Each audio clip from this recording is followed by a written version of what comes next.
Looking back, 2023 was such a roller coaster for League of Legends. The beginning was perhaps the worst start to a year League of Legends had ever seen. The moment the season start cinematic dropped, everything caught on fire. And suddenly, the hype for pretty much everything just plummeted down. And then, slowly but surely, League started focusing on some changes that started rising the game up a bit. Be it through the removal of bad items to releasing the best game mode League of Legends had ever seen. Look, that's not just my opinion. I know that some of you like Nexus Blitz, but Arena is still not comparable. And what's awesome is that yesterday, we got it pretty much confirmed that this is not going to stop. And not only is 2024 gonna be wild, apparently 2025 is gonna be even bigger. So, let's dive into what we've learned. You see, a couple of days ago, Riot announced that they are going on their scheduled winter break. They do this every year, and during this period, all the content kinda slows down. We will still get all the scheduled things, just don't expect any big announcements. Also, yes, if something breaks, the team will be there to bug fix it. The point is, everyone went on a break, which gave people time to reflect on everything that happened in 2023. Which is where we got some really cool teasers from very big rioters about the future of League of Legends. Now, before we jump into the big one, it all actually started with Reeve. He commented on a post on Reddit with something interesting, which later got deleted. Which means that now I don't even have the context as to what he was replying to. I'm gonna assume the PR department just frowned at him for revealing something he shouldn't. And so he was probably forced into deleting it, which I would like to say, hey, PR department, it's fine. Anyway, this is what he said. Definitely not. Again, we don't really have the context, but I'm gonna assume the question was something like if the content for Arena is gonna slow down. I am actually investing more heavily into the modes team for next year. The team has more ambitious goals for next year than this year. This tiny comment pretty much confirmed that next year we're getting some big things. Not only that, we are getting some big things happening with game modes. The crazy thing is, he said that the team has bigger ambitions than what they had for this year. Which means they are working on something bigger than Arena? This is where a lot of people paused, because now it seems like Riot is going all in. However, this was not the only place where this got confirmed. Because on Twitter, Pew Pew Lasers, which is the director of gameplay, I'm not sure what the exact title is. Oh, based on the tweet, he's the game director. Anyway, he also reflected on everything that happened in 2023, and he heavily teased what's gonna happen in the future. And it all came in separate points, so let's go through these. I have now served as League of Legends game director for 15 months. Some reflections on the year and our path forward. Point number 1. We should chase legendary dreams rather than perfect what we know. Again, this all comes from the feedback they got from the community based on what they've done this year. And here, with the first point, he immediately confirms that now Riot is not gonna be afraid of experimenting.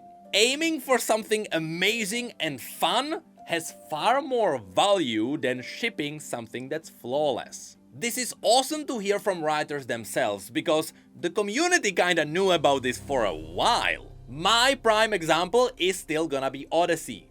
Odyssey was simply so much fun. And the best thing about it was that there was no PvE. The entire game mode came to everyone as a surprise. There was no meta, no one really had time to figure out what was the best, and people just had fun.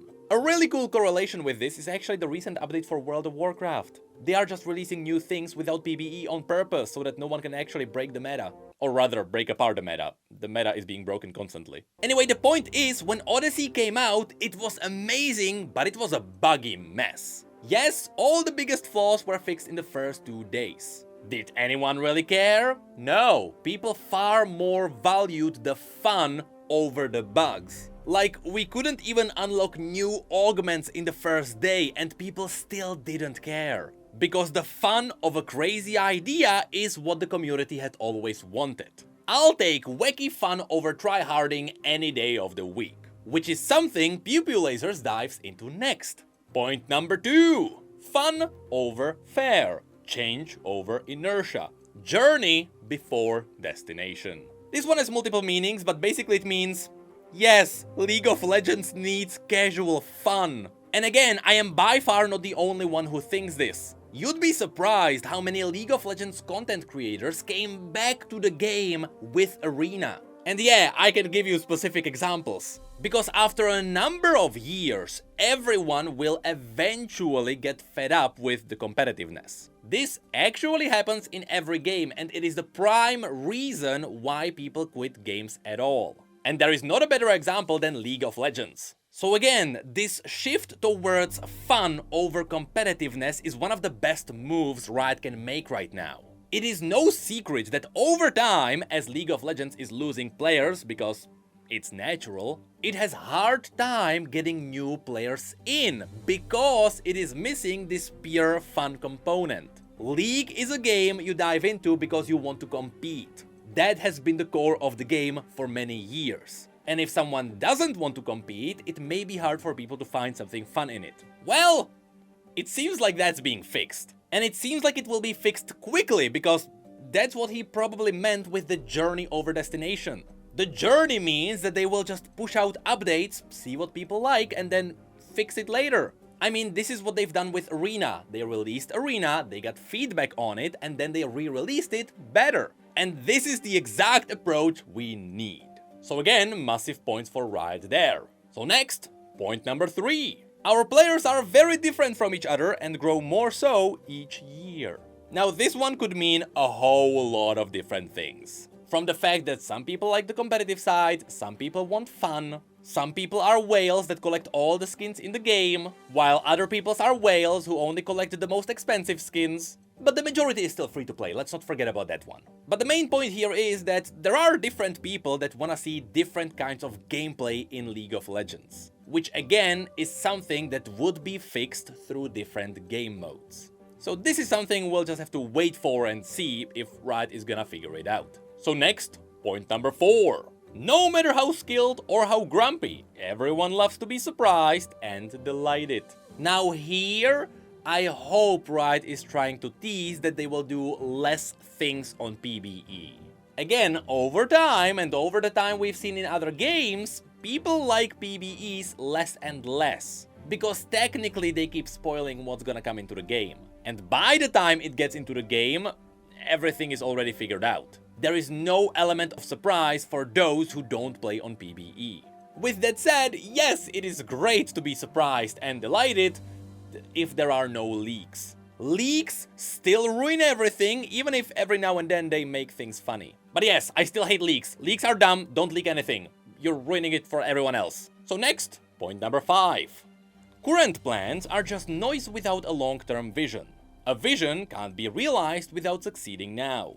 This one is a little bit more vague. I assume he's talking about the fact that they wanna do cool things in League of Legends. For example, they wanna make cool game modes, but without throwing shit at a wall and seeing what sticks, they won't really be able to figure it out.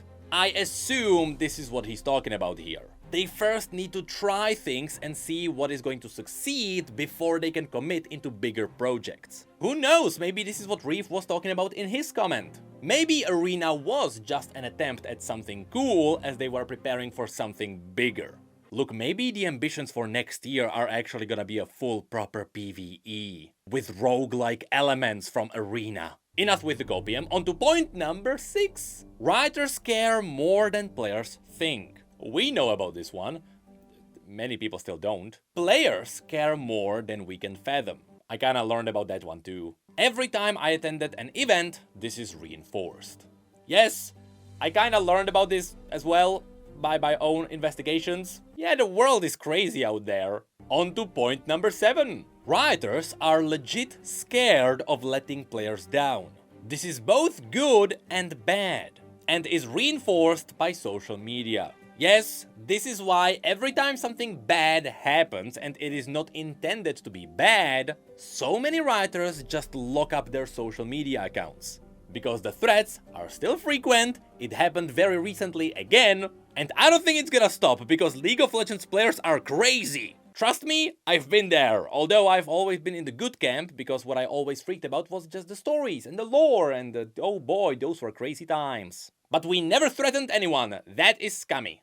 On to point number 8. We need to build our game's roadmap priorities around what players will feel. Logic is secondary to visceral emotions. This is something that's been ringing true throughout all games for many years. If a game feels good, it doesn't matter that the game mechanics are garbage. A game feeling fun is what's gonna keep players playing the game.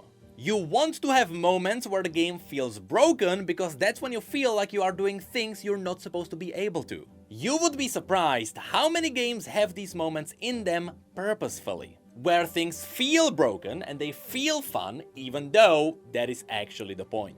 I don't really know how League can achieve this, at least not on Summoner's Rift. Yes, they can do a bunch of broken things through game modes, but on Summoner's Rift you still want to have everything balanced while feeling broken, and that's gonna be very difficult to pull off. I don't know, maybe they will just inject some wacky fun into Summoner's Rift too. Now on to point number 9. Players want to feel seen and heard. It's right behind me, isn't it? Writers want to feel valued and respected. It's right behind me, isn't it? I mean, this is a no-brainer. He's kind of pointing at the fact that oftentimes the community is going against the writers, even though everyone is still on the same side. The thing is, I know for a fact that writers are listening to the community. Yes, oftentimes they can't react as quickly, but we know as a fact they are listening. The point is, the players may not feel it. Partially it could be because of communication, partially it could be because Riot may be sometimes slower at fixing stuff, depending on how complex the fixes actually are. And on the other side, it makes sense that writers want to be valued and respected. Everyone would like to have that. But again, the community is crazy and we are where we are. Which brings us to the final point, which is point number 10. And this is the one that really made people stop. 2024 will have something for everyone. 2025 will change League forever. Now this is an ambitious talk, and if PR was involved in taking down Reeve's comment, why did they keep this one up? Because this is something people have been thinking about a lot. Saying that 2024 will have something for everyone actually has a lot of value. It means that the competitive side is getting some updates, but it also means that casual fun will be involved in some way. Again, through Reeve, it might be confirmed that there will be more new game modes, or maybe just an even better version of Arena. But when they say everyone, do they also mean the lore community? Now, I know we are getting a cinematic, that's also for everyone, that should be rooted in the same canonical universe, but also, what if we are getting something more? Now, 2024 is all about the Void. And even though they did confirm that there will not be a Void event, there will still probably be some kind of an event, because that's what you would tie a new game mode into. See, all of this is still just copium, but maybe the lore will also get something. But even that feels minuscule towards the last sentence. 2025 will change League forever. What does that mean? See, if you ask me, with my amazing supplies of copium, I would guess that they are actually releasing a story mode PvE game mode for League of Legends. That would change the game for me forever. Because every time they would release a new PvE campaign, I would come back to League to play it no matter what. That's the level of changing League forever that I'm thinking about. If not, I still have high bets on just releasing more game modes. And perhaps even giving us permanent game modes. What if changing League forever means that Arena is gonna be a permanent part of League of Legends? See what I mean? Anything is possible. And the crazy thing is that yes, Arcane is gonna be part of 2024, which is gonna be really big. And you're telling me that after that, the next year, we are getting even more massive things? What the heck happened? How did we get to this point from the beginning of 2023? But yeah, that's the news I wanted to show you. Stuff is actually getting crazy around League of Legends. And let me tell you, we needed this. It is crazy to see that this year League of Legends had the most watched worlds in its history. It could be a bit inflated by what teams were playing and where they were playing, but still the competitive side of League is still alive. Even though most viewers don't actually play League anymore. That is a crazy statistic that actually shows you that League is a pretty good sport. But now the casual side of League of Legends is getting stuff too. And looking at the competition, I think it's a matter of time till we get Guitar Hero in League of Legends too.